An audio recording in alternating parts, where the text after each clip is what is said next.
GST की विशेषताओं को जान लेने के बाद अब हम पढ़ते हैं जीएसटी का क्लासिफिकेशन, यानी जीएसटी कितने प्रकार का होता है।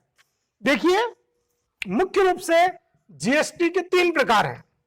जीएसटी 3 प्रकार का होता है। पहला होता है सीजीएसटी, दूसरा होता है एसजीएसटी और तीसरा होता है आईजीएसटी।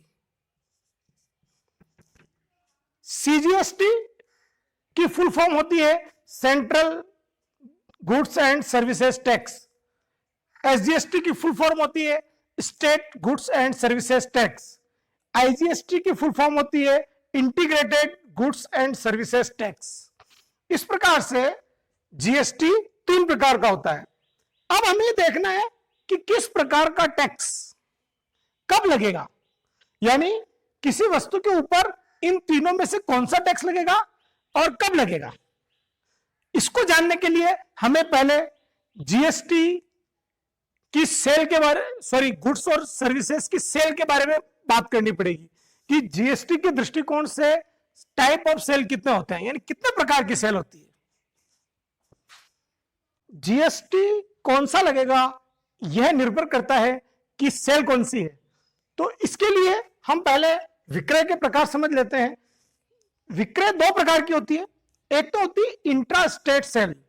इंट्रा स्टेट सेल्स को अगर हिंदी में बोला जाए तो हम बोलेंगे अंतः राज्य बिक्री, यानी अंतः राज्य का मतलब होता है एक राज्य के अंदर ही बिक्री, यानी अगर क्रेता और विक्रेता दोनों ही एक ही राज्य में रहते हो, एक ही राज्य में स्थित हो, यानी चित्तौड़ का क्रेता अगर जयपुर के विक्रेता से माल खरीदता है या जयपुर का क्रेता चित्तौड़ के विक्रेता से माल खरीदता है, तो दोनों ही कंडीशन में, चूंकि चित्तौड़ और जयपुर राजस्थान के अंदर ही है, यानी राज्य तो एक ही है ना, जिला भले अलग अलग है लेकिन राज्य एक ही है।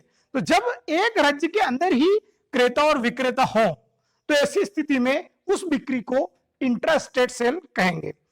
ठीक इसी प्रकार से अगर गुजरात एक अलग राज्य है, उसके अंदर कई जिले, मान लीजिए नडियाद का व्यापारी अहमदाबाद के व्यापारी को माल बेचता है या अहमदाबाद का व्यापारी नडियाद के व्यापारी को माल बेचता है, तो दोनों ही कंडीशन में माल का विक्रय गुजरात राज्य के अंतर्गत ही किया जा रहा है। इसलिए जब माल की बिक्री एक ही राज्य के अंतर्गत होती है तो ऐसी बिक्री को इंट्रा स्टेट सेल कहा जाता है। अब दूसरी बिक्री की बात करते हैं, inter state sale. Inter state sales का मतलब होता है अंतरराज्यीय बिक्री। अंतरराज्यीय बिक्री, जिस तरह से इंटरनेशनल का मतलब होता है अंतरराष्ट्रीय, उसी प्रकार से अंतरराज्यीय के लिए शब्द यूज होता है इंटर स्टेट। तो देखिए कि मान लीजिए 2 राज्य हैं, यहां मैंने राजस्थान और गुजरात का एग्जांपल लिया है, कोई से भी 2 राज्य हो सकते हैं देश के। तो अगर राजस्थान के अंदर किसी भी जिले का रहने वाला व्यक्ति है, राजस्थान के 33 जिलों में से किसी भी जिले के अंदर रहने वाला व्यक्ति व्यापारी अगर गुजरात के अंदर किसी भी जिले में निवास करने वाले व्यापारी को माल बेचता है, तो माल एक राज्य से दूसरे राज्य के बीच बेचा जा रहा है, और चाहे गुजरात का व्यापारी राजस्थान के व्यापारी को माल बेचे, यानी माल का क्रय और विक्रय एक राज्य से दूसरे राज्य के बीच में हो रहा है ना। तो ऐसी विक्रय को हम अंतरराज्यीय बिक्री कहेंगे। तो आप अच्छी तरह समझ गए होंगे, इंट्रा स्टेट सेल का मतलब एक ही राज्य के भीतर बिक्री और इंटर स्टेट सेल का मतलब एक राज्य से दूसरे राज्य को बिक्री। ये बिक्री कौन सी है, इसका निर्धारण होने के बाद ही डिसाइड करेंगे कि 3 टैक्स जो जीएसटी के 3 टाइप्स हैं, सीजीएसटी, एसजीएसटी और आईजीएसटी, इनमें से कौन सा टैक्स कब लगेगा, यह बिक्री का निर्धारण होने के बाद ही होता है।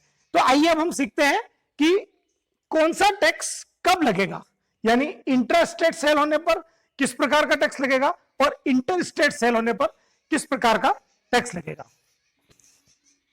बिक्री किस तरह की है, इस बात के ऊपर ही निर्भर करता है कि उस बिक्री पर किस प्रकार का टैक्स लगेगा। देखिए, सबसे पहले बात करते हैं, अगर इंट्रा स्टेट सेल है, यानी एक ही राज्य के अंदर बिक्री हो रही है, यानी क्रेता और विक्रेता दोनों एक ही राज्य में स्थित हैं, ऐसी बिक्री की कंडीशन में जो जीएसटी लगेगा वो जीएसटी 2 प्रकार का होता है। पहला है सीजीएसटी और दूसरा एसजीएसटी। यानी CGST central goods and service tax और SGST state goods and service tax. एक उदाहरण लेते हैं हम।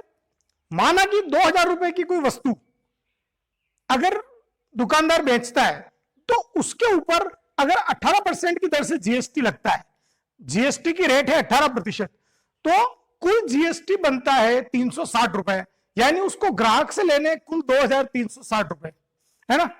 लेकिन ये 360 रुपए जो 18% जीएसटी है, ये दो भागों में बढ़ जाएगी, सीजीएसटी और एसजीएसटी, क्योंकि ये बिक्री कौन सी है, इंट्रा स्टेट सेल।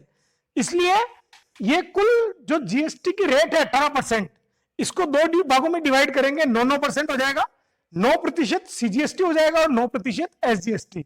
या यूं बोल सकते हैं कि कुल जो 360 रुपए टैक्स की राशि है, उसमें से आधा टैक्स सीजीएसटी है और आधा टैक्स एसजीएसटी।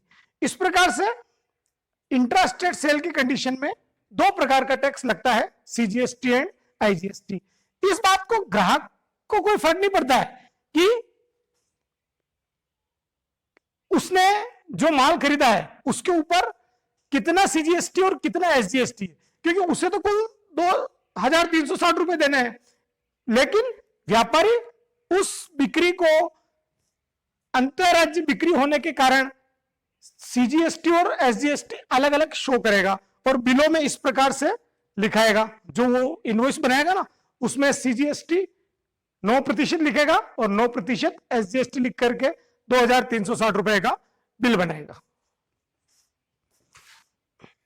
अगर बिक्री इंटर स्टेट सेल है, यानी अंतरराज्यीय बिक्री है, एक राज्य से माल दूसरे राज्य में बेचा जा रहा है, तो उस बिक्री पर आईजीएसटी लगता है।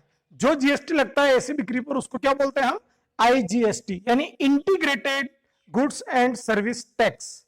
जैसे मान लीजिए 2000 रुपए का माल दुकानदार ने ग्राहक को बेचा, तो जो दुकानदार बिल बनाएगा उस पर 18% आईजीएसटी लिख करके देगा और 2360 रुपए ग्राहक से वसूल करेगा। यानी इंटर स्टेट सेल की कंडीशन में एक ही प्रकार की जीएसटी लगती है, जिसका नाम होता है आईजीएसटी।